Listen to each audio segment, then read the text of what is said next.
Welcome to John's Workshop. In this video, we're going to talk about the braking system from this barn find 1959 Rolls-Royce Silver Cloud. It was actually kind of a warehouse find, and it was in not very good condition, certainly not running. You can see there were raccoons that were living in and around the car, and overall the condition was pretty bad.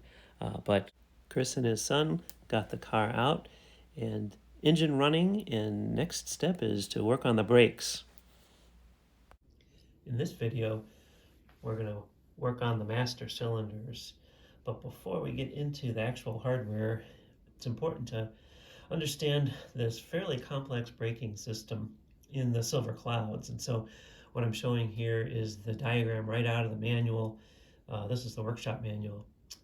Here we've got the front two wheels, and there are actually two sets of shoes in here. So each wheel has two wheel cylinders in it, and there's two separate hydraulic systems. So that's why there's two master cylinders, and these are the two master cylinders here. And then on the rear brakes, you've got a hydraulic line going to each one with a wheel cylinder, and then there's also this lever system. So there's two ways to expand the shoes back here. You've got hydraulic and this mechanical lever system. This is fairly complicated, so I'm going to start with the brake pedal here. So this is the brake pedal. This is shown on a right-hand drive car, which is the car that we're working on now. This is how it's done with a left-hand drive, where the pedal's on the other side. You got a few more shafts and rods here, but on this right-hand drive, the brake pedal is here, and when you step on the brake pedal, you pull on this rod here, which goes to, there's two arms that come off of the servo, and essentially what that does is it actuates the servo at the same time it's also pulling on this rod here. And this rod goes back through here and pulls through this little linkage arrangement on this rod here.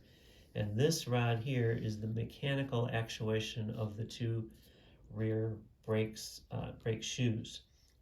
So at the same time as you're pulling the mechanical side of these two shoes, when you actuate the brake pedal and you pull on this servo arm, you cause this disc to turn. There's some friction clutch in there which causes this to turn, and it just turns a little bit. It just enough to pull on this rod right here, and this rod goes to the bottom of this lever here, and there's this lever system here which is then connected to the two master cylinders.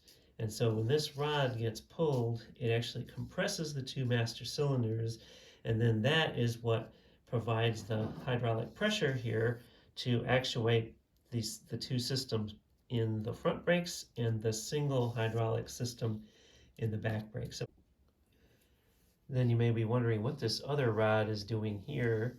Well, when you're moving forward, the clutch inside here is turning clockwise, but when you go in reverse, it turns the other way. And so if you're backing up and you hit the brakes, then it's this rod here that gets pulled that also goes to this lever here, and that compresses the two master cylinders. So that's how the brakes work when you're in reverse.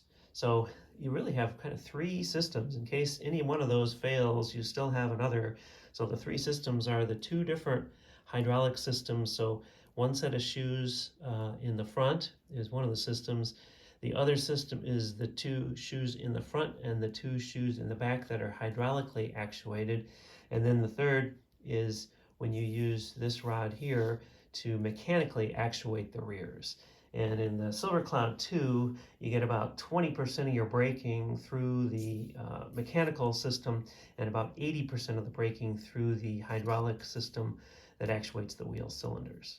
It's a pretty complex operation here, and in future videos we'll talk a little bit more about this servo, but it's important to understand kind of how this all fits together. So in this video we're going to talk about these master cylinders, and there's some lines that go up to the two brake jars here where you put the brake fluid. We'll be talking about rebuilding kind of this portion of it right here, and the rest of it will be in a future video. This gives you an idea of the condition of the brake fluid jars. When we found the car, you can see they're empty and kind of full of rust. And then here you can see the servo, the condition that was in. You can see there's a broken rod there that you can see is just kind of flipping around there. One of those rods is broken there. You see it at the top of the frame. The whole thing was very rusty. The bottom rod was bent. The rods were binding together. They were touching each other, and the whole arrangement is quite rusty and really was not serviceable at all. And this is just kind of showing some of the condition and the corrosion under there. So the car had not been in an environmentally controlled environment, so there was humidity, and you can see it just rusting away under there. So this was a challenge, and the first step was to pull those master cylinders out of there. So here you see we've got some help from my daughter helping us pull master cylinders out of the car, and then the next step was to separate them from that lever arm, and then once they're separated from there, we start the actual restoration. Here's the small master cylinder, and I just pulled the fitting off that would go to the brake fluid jars, and you can see that, well, you can't see through it. Look at that. It's just completely gummed up. Here's a close look at what was in that port. See, it's still got brake fluid clogged up in there, but look at all that junk. So this was the input from the brake fluid jar going right in here. And, well, I don't know what all that stuff is, but that's gonna have to come out. Here's the inside of that master cylinder. See those holes down there? Fluid is supposed to be able to pass through those holes, and, well, it doesn't look like that was happening. The bore on the smaller master cylinder here actually looks pretty good here. I don't really see any issues with it. There's a little bit of discoloration, which I've kind of gotten a little bit of that off, but actually this looks pretty good. I don't see any problems at all with this. The bore on the larger one has this one area in here, kind of right in the center of the frame there, that kind of looks like a burr almost, or like something dug into it. It's kind of hard to get a good picture of it here, but you can kind of see it in there. And it almost looks like something's sticking up out of it a little bit. So I'm gonna just take a little bit of very fine sandpaper and just try to knock a little bit of that off. I don't want to remove much material, but I think it will be okay if we do that. Then the rubber will be able to kind of push out into that little region. I don't know what happened there, but there was an event. Something caused that gouging there. I used some 600 grit sandpaper in my finger, and I kind of polished that off a little bit. So it's still there, but you can hardly feel it now, and I feel like the rubber seal is going to be able to kind of take care of that and be able to get in there and seal. So I think we're doing good now. This is the small master cylinder, and the bore on here looks really good. Maybe hard to tell in the picture here, but running your finger through there, it just looks, it feels, really smooth. There's no burrs or anything, and you can see through those holes there at the end. Those are all cleared out now. So this is almost ready to go back together. I'm going to do some final blowing out with the air compressor, but this is looking like it's pretty much ready. Here are the parts all cleaned up from the two master cylinders. The focus was really on the internals and making sure everything was clean on the inside. The outside still has a fair amount of corrosion, but everywhere there's a sealing surface, I pay careful attention to make sure that this was clean, say for example here and on the bottom of this nut here as well, so that will crush the crush washer properly and still seal. So ready to go back together. A couple things that were real handy was I had some stainless steel wire brushes of different diameters. This was really handy for cleaning out, say for example inside here, which was really kind of full of gook, and also some of the like the nuts over here. These were the threads inside need a little bit cleaning. And then also I put a drill bit in the drill press and just used a file here to clean this off. You can see it's not perfect, but it should be clean enough to make a seal with the rubber hose once the hose clamp goes on there. Interesting thing too was that there were serial numbers stamped in here. So this one says S, and there might be a Z there, and then 677. So that's the smaller master cylinder, and then this is the large one. It's got like a looks like maybe a VV, and then looks like a 3 6. There might be a digit in between there, but something like 3 6 or 3 3 6. So interesting there. That may correspond to a number on the build sheet, but at this point we're pretty much ready to go back together.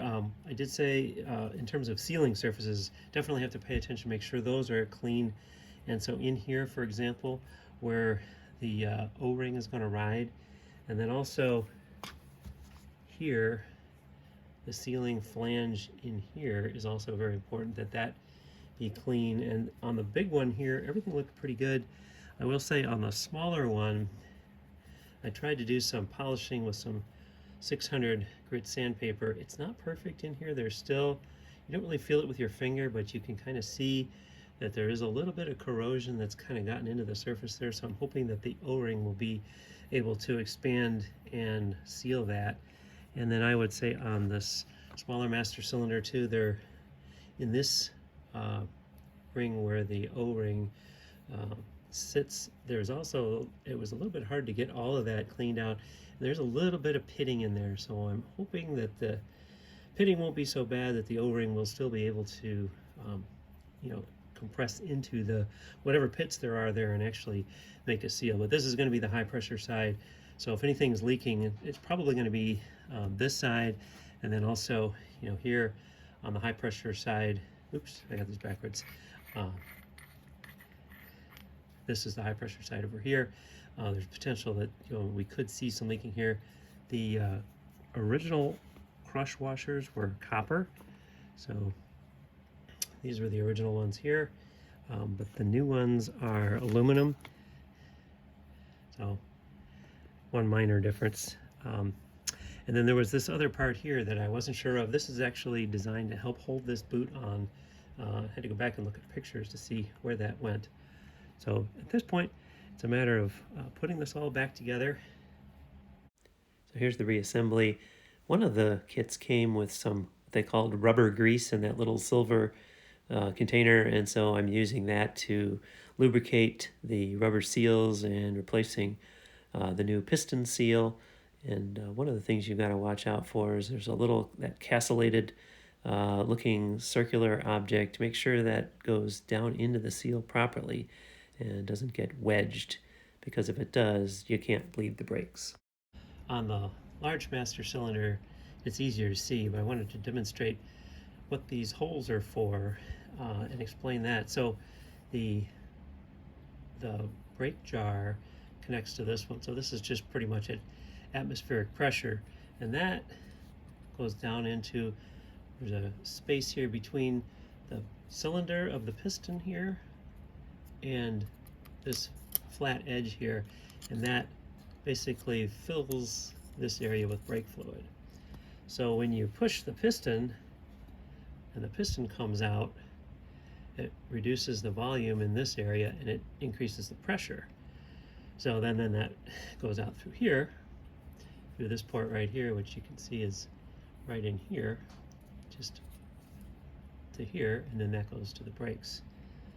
But then you want to be able to pull brake fluid through here, and if you need more fluid, you've got to be able to get it from this port here back out into where the piston can operate. So the way that happens is there's this one-way valve made up of this thin washer that sits over top of those holes, and this is in here pretty much like, get the orientation right, actually sits kind of in the car like this at the top, so the holes are at the bottom, and then that washer goes in there to cover the holes, and then this seal You can see it's designed to really have pressure on this front side of it, because that'll separate and spread this out to help it seal when there's high pressure out in front of it. But when the pressure is low out in front of it,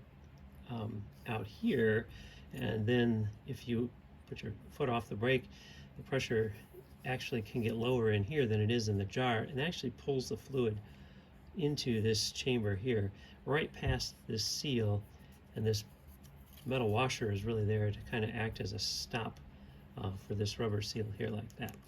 So that's how that works, to be able to get fluid through here. And then if you're changing your brake fluid and you're using a vacuum system, it will just pull the fluid from this port down in here, through those little holes, around this seal, and then right up into the output.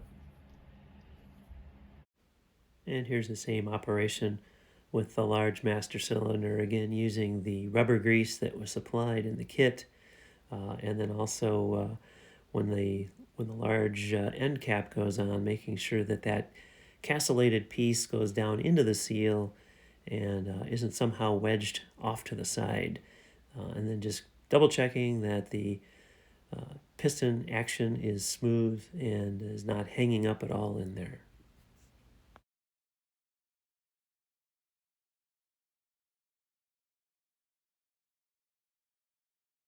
Here are the completed master cylinders, ready to go back in.